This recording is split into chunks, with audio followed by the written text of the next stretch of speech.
James Bond 007, No Time to Die. What did I think of that movie? Okay, too long didn't read version. Entertaining. Entertaining. If you can handle a couple little things that I'm going to mention, entertaining, do yourself the 1-2. Go watch the movie if you can, especially if it's free. That's how I saw it, free. Okay, now what didn't I like about the movie? First thing I didn't like about the movie was when they went to the hotel room, James and Madeline, the blonde woman, they started passing off like they were horny teenagers. That just seemed out of character. The pacing was just all wrong. Now, I know they had to do it because they had to signify, look, they're all horny, they're passing off, they have sex, because then later on, the next day, it all turns pear-shaped. And then they go their separate ways and we find out that that sex encounter led to her being pregnant. So we had to know they did it, so that justified her having a child, which was James's later.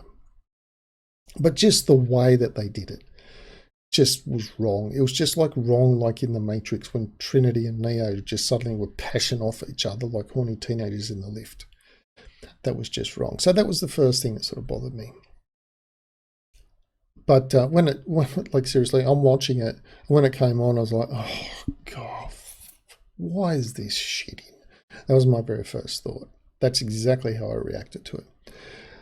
Okay, James thinks that Madeline's betrayed him. She doesn't say anything to allay that fear, to allay that thought. She says nothing. In fact, her behaviour, if anything, just strengthened it. And it's only later on that she sort of was adamant that I didn't do anything. And, you know, look, by then James kind of knew. But it was too late. You said nothing. Just let him think you betrayed him. That was just bizarre to me. Okay, so the normal snarkiness and humour from James Bond was not in this movie.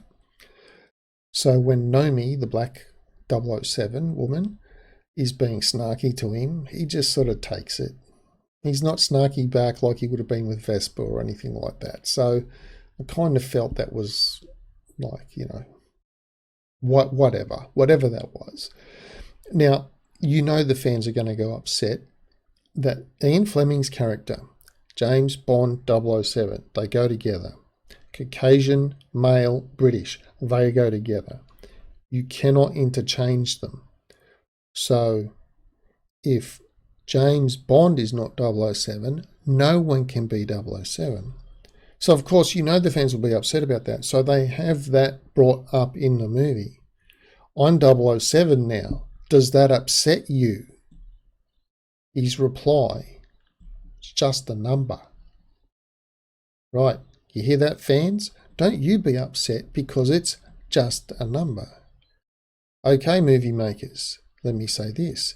If it's just a number, then why don't you give her a different number? Let her be 009. We've never met 009 or 008. She could be any one of those. And that would fit. He's still 007. You didn't need to take the number away and then have this, it's just a number. Are you upset? Are you upset? Are you upset about this? No. Are you upset about this? That sort of quirky little thing that happened a few times in the movie just didn't, I don't know, just didn't seem right. Okay, what else did we have there? The gadgets. We didn't have as many gadgets as we might normally have seen with a James Bond film, which is fine. One of the interesting things, which is, it's a movie making element, and that is if something doesn't progress the story, then it shouldn't be in the movie. If it's not important to the story, it shouldn't be in the movie. It's pretty simple. So when George Lucas was shooting Star Wars, he had the little analysis droids. There's a scene where Obi-Wan goes, gives the dart to the analysis droids. They do their thing, they come back, they know nothing. So before that scene, we knew nothing about the dart. After that scene, we knew nothing about the dart. So that scene didn't progress the story. In fact, it just made it more mysterious. So he cut that scene out. If it doesn't add to the story, it doesn't need to be there. If it doesn't add to the story and it is there, then it's there for an agenda reason, such as a can of Coke sitting on a bench, or Pepsi, or Sprite, a computer logo on the screen saying Dell or Hewlett-Packard, or IBM, or Microsoft, or whatever. A phone. If Apple or Google or Samsung have not paid to have their phone be prominent, the phone will be a generic phone that's anything. If they've paid, then we will know it's definitely an Apple phone or a Samsung or a Google phone. There's an agenda in things that are placed there that don't progress the story, but they're there anyway. Now, one of those agendas is Q's house, his apartment, his whatever. Now, he's a nerdy, quirky little gadgety guy. So when you go to his house, if we find him making little miniature robots, if we find him playing computer chess, something like that, that's within the character that we know. We don't bat an eyelid.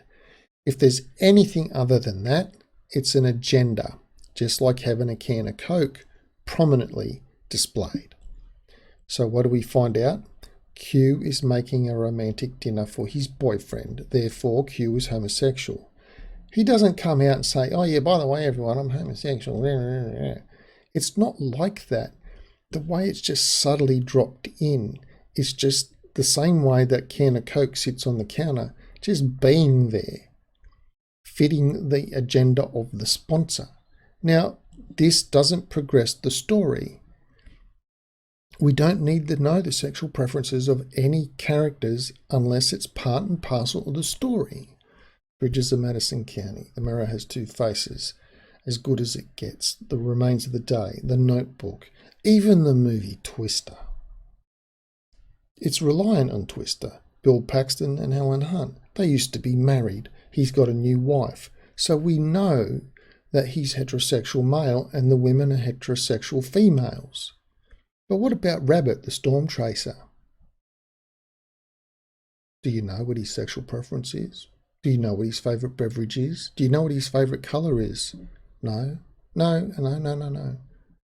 We don't need to know, so it doesn't need to be there. Now, if we see him prominently drinking a Pepsi, Pepsi have paid to be there. There's an agenda for that Pepsi to be there. We don't know anything else about him because we don't need to know. It doesn't progress the story. The same with this. We don't need to know Q's preferences. So the fact it's there means it's there for an agenda reason. So that's not good movie making.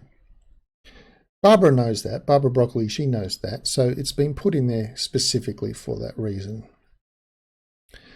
Okay, so what else?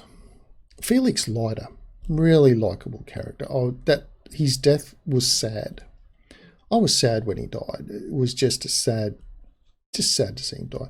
And what was interesting with the Roger Moore Felix and the Timothy Dalton Felix, whatever, when those Felixes were getting dead and injured and whatnot, I just didn't care. But this Felix was just a relatable, likeable guy, and it was sad when he died. It was just sad. So it was good character development over the course of his appearances in the movies that I thought it was good character development, so he got him. Okay, so Mr. Robot playing the bad guy.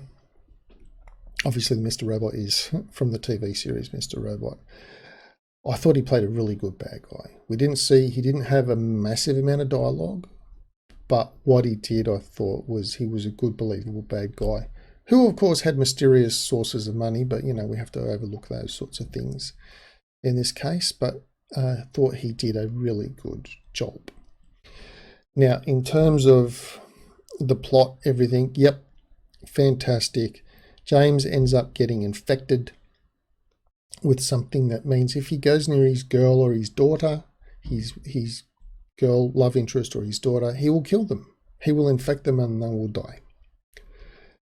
And so, in that sense, he's lost his love again. But he's that injured and buggered up that at the end, in the end, he's not going to escape the incoming missiles anyway, and he doesn't, and he dies.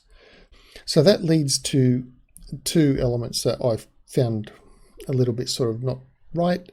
That was the "We miss you, James" sort of drink at the end. Now, all the characters involved in that drink, other than the new 007 black woman, Nomi, they fit. They've had a long history. M has had a long history with James. Moneypenny, a long history with James. Nomi's done one mission. She's the new 007. She doesn't know James. She don't give a fuck about James. She was going to shoot him in his good leg. Like, what the hell? Why should she be there drinking a sorrowful drink? She didn't even know the guy. The others worked with him for years. She just worked with him for 5 minutes. Okay, that just was like a little bit sort of weird to me. But anyway, it stood out. The other thing was, at the end of the credits, it says James Bond will return. Now, this is something that's been in other movies. For instance, in The Spy Who Loved Me, I think it said at the end of that, James Bond will return in Moonraker. At the end of Moonraker, I think it said James Bond will return in Octopussy. So here we've got James Bond will return. But you've killed him. You've killed Felix, which means now anybody can be Felix. You've killed James Bond and already told us it's just a number, it doesn't matter.